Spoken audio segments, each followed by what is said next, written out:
Ayan po mga kabayan, oh. Yung Petro na to, sa unahan may kanto. Yung kanto na yan, yan na po yung start ng Alamino San Pablo Bypass Road.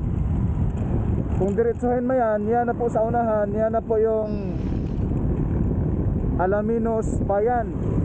So dito tayo sa Barangay San Juan. Ito na yung start ng Alamino San Pablo Bypass Road. Let's go!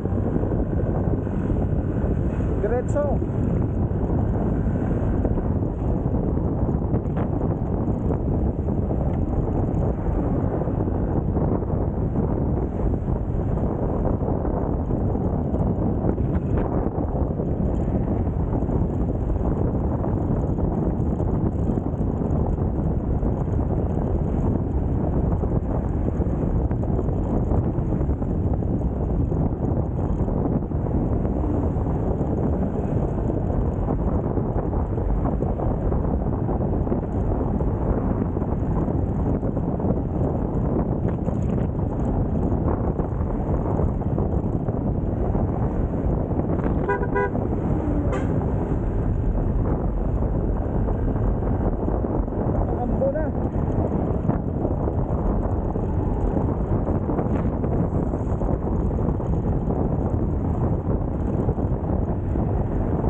Yang sa gilid mga kabayan, yang gilid na yan na yung SLEX Toll Road 4 sa kaliwa.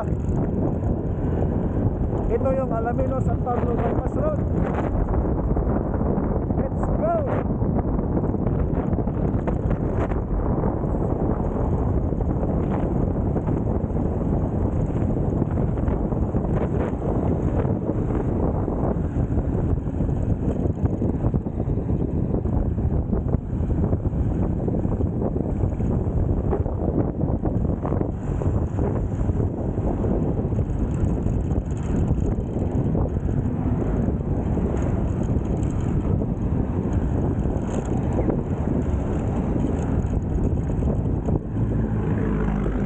Diyan sa unahan mga bayan, intersection yan.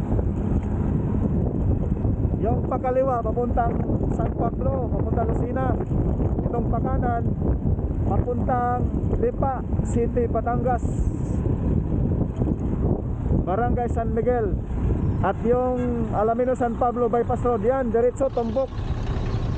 Tumbok yan ang Alamino San Pablo Bypass Road. Yung pakanan palipa. Kasabot mo, wala. Dukdukon ko ng iyong ulo, hindi mo kasabot. Ito yung maliit na eskinita, pasok. Dahil ito hindi pa nagawa-gawa. So ayan po, arko ng San Roque. Huwag kayong pumasok doon. Dito kayo sa rough road. Ito na yung Alamino San Pablo Bypass Road, na hanggang ngayon putol pa. Hindi pa nagkaunawaan sa may-ari ng lupa rito. At dyan sa unahan, malapad na po yan. Yan na po yung mismong karugtong ng Alamino San Pablo Bypass Road. Ere. Yan, ito. Ito na yung tulay.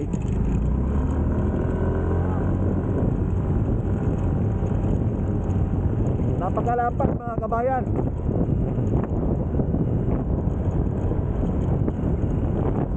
Yung kabila, yung gilid-gilid, tinubuan na ng damo, oh.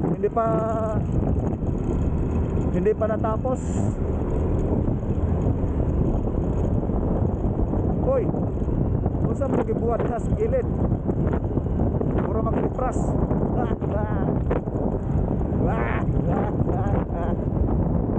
Ayan mga bayan, oh. Iba yung amoy.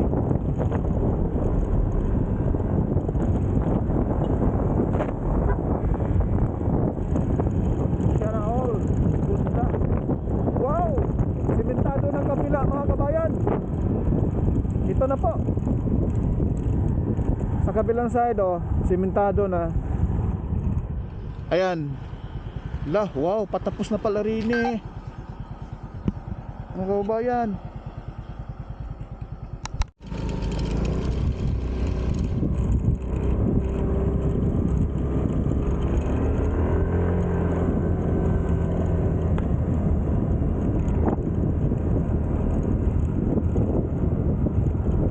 Yan, simentado dito sa kabilang mga bayan. So, sinisemento na, nando na. Tapos na. Let's go!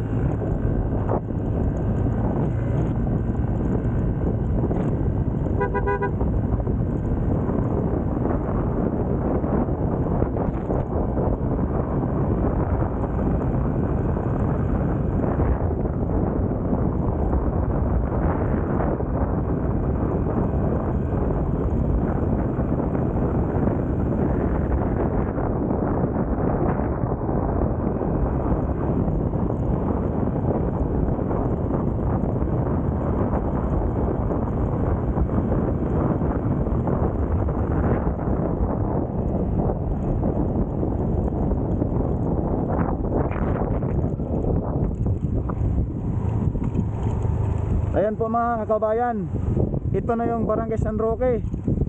Ito yung putol pa, no? Hindi pa nalatagan ng concrete cement. At ito ay rough road pa. Pero kung gusto nyong dumaan kahit maulan, pwede naman dumaan rito. Hindi naman mabulaho yung inyong mga sasakyan. Barangay San Roque, Alaminos, Laguna. Ayan, oh. Kita nyo yung putik. Yan yung putik mga bayan. Grabe. Maano, parang hindi pa natuyo eh. Yan yung putik dito. Pero hindi naman mabulaho yung sasakyan ninyo mga bayan. Makadaan naman. Dito, ano na naman dito, simentado naman. At yung gilid, oh, tinubuan na ng mga damo-damo dyan sa gilid. Pati doon. Tsaka dito sa kabilang side, oh, may ano pa, pedestrian lane. Let's go!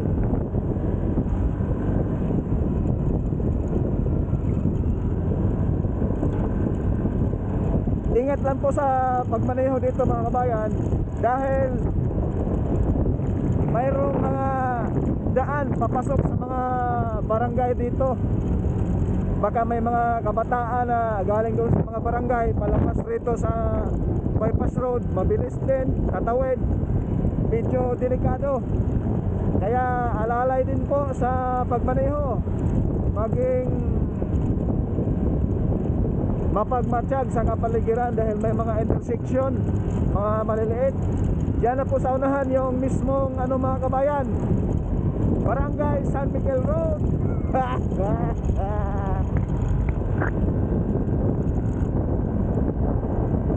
Yan, oh, yung gilid, oh, tinubuan na ng damo-damo eh. Kaya swerte yung mga may-ari ng lupa rito sa tabi nitong bypass road. Sana all.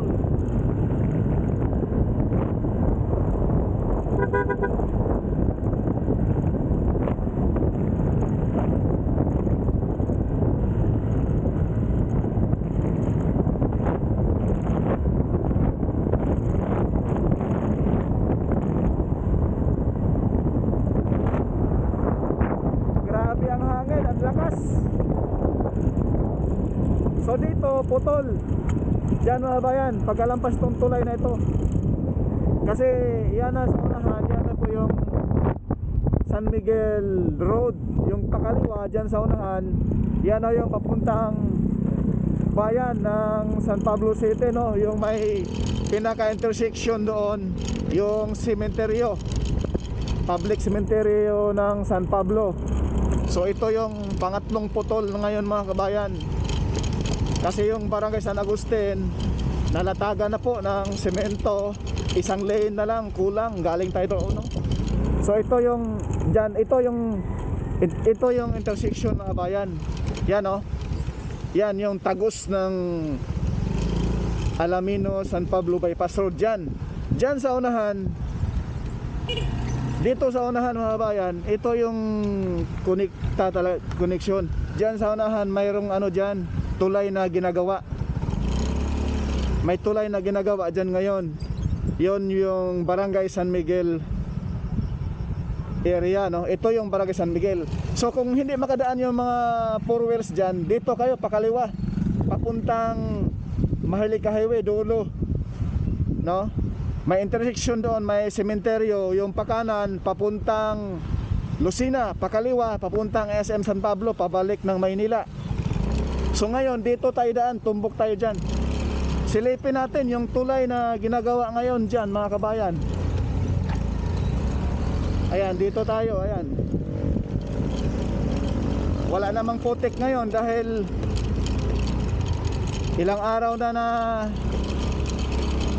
ayan, oh, ang ganda ng daan, oh. Ang kinis, walang putik. Silipin natin itong tulay. Ito na yung tulay na hadlang itong Alamino San Pablo Bypass Road, pero paspasan na yan ang gawa rito. Silipin natin yung progress, kung ano na ang progress rin, eh. Ayan, oh, wala naman putik, okay na. Ayan, oh, may mga malaki na yung progress mga kabayan. Ito na yun. Yan, oh, malaki na yung progress. Yan, oh. So ngayon, linggo, walang pasok. Ah, may pasok pala. May trabaho mga bayan, oh. May trabaho. So paliparan muna natin ng drone. So ito na po yung drone shot natin mga bayan. Masisilayan natin kahit linggo, tuloy-tuloy yung trabaho. Dahil po, ito po yung tulay na hadlang dito po sa Alamino San Pablo Bypass Road. Ito po yung portion ng Barangay San Miguel. Kahit linggo mga bayan, may trabaho. Ngayon po, nagbabaon sila ng rebar cage dyan sa mga poste, no? At dyan sa dulo mga bayan, masasala natin yung rebar cage na nakaporma na at yan po ay bubuhusan na dahil yan po yung baga dyan po ipapatong yung mga girder. Ayan po mga bayan, yung ating mga bayan. Kahit linggo, tuloy-tuloy yung gawa. Napakaraming batigas nito dahil napakatagal nga po at ito po ay nahinto po itong Alamino San Pablo Bypass Road halos 1.5 taon dahil ito po yung project pa ng dating administrasyon at ngayon pinagpatuloy sa current administrasyon mga kabayan. So ayan po yung ating camera. Yan na po ay papunta doon sa Barangay Santa Maria, dyan sa unahan laang. Ito po yung, yan po yung may tulay din po doon na ginagawa sa ngayon.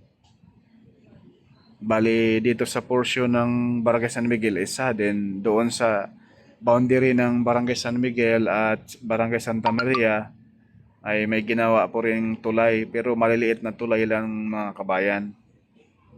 Siguro 2026 ay tapos to.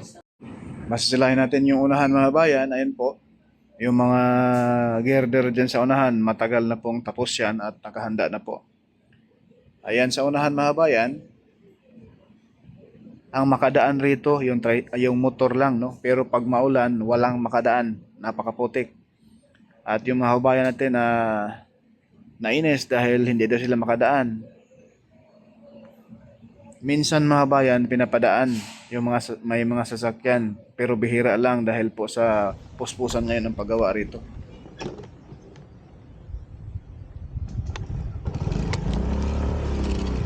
Diretso tayo mga bayan. Dahil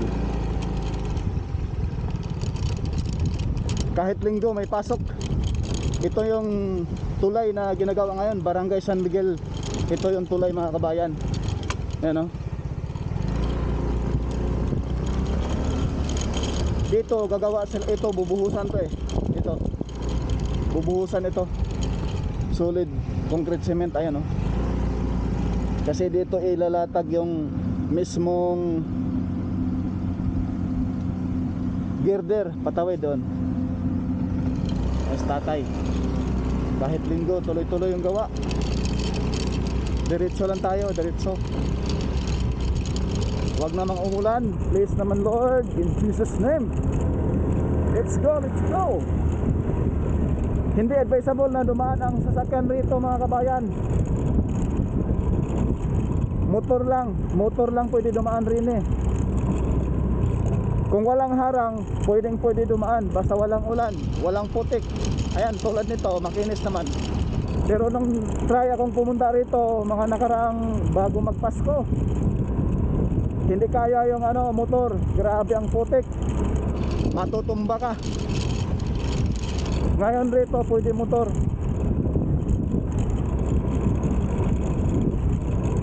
Kung maulan mga kabayan, huwag kayong dumaan rito sa mga nakamotor. Dahil maano kayo, mabulaho.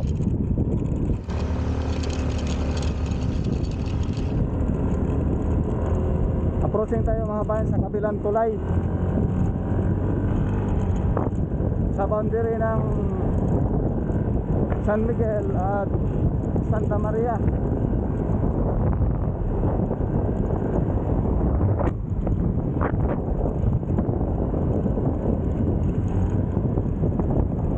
Maayong udto sa atong mga kaigsunan diha sa Cebu. Hapit na po ang sinulog diha sa Cebu. Viva Pit Senior diha sa Cebu.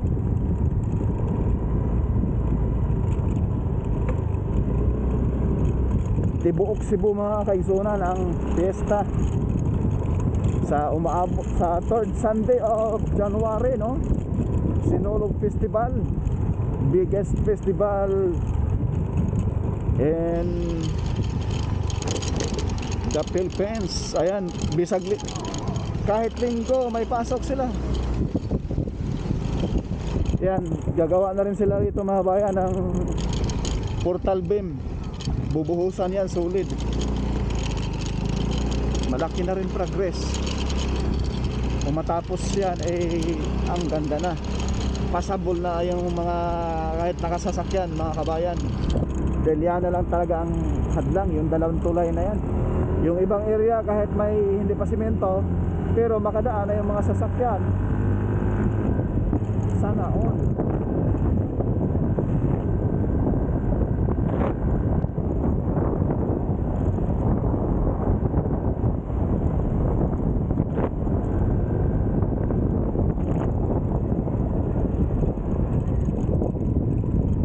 Yan dito, intersection sa mga barangay. Sa kaliwang barangay, Barangay Solidad. Ito, diretso. Ito yung papuntang San Miguel. Papuntang ito yung Barangay Santa Maria mga bayan. At diretso, dun dulo, yun na po yung Barangay San Vicente. At ito na yung South Luzon Expressway. Ito na yung package C, no? Yan. Masisilayan natin dyan mga kabayan. Yun, no?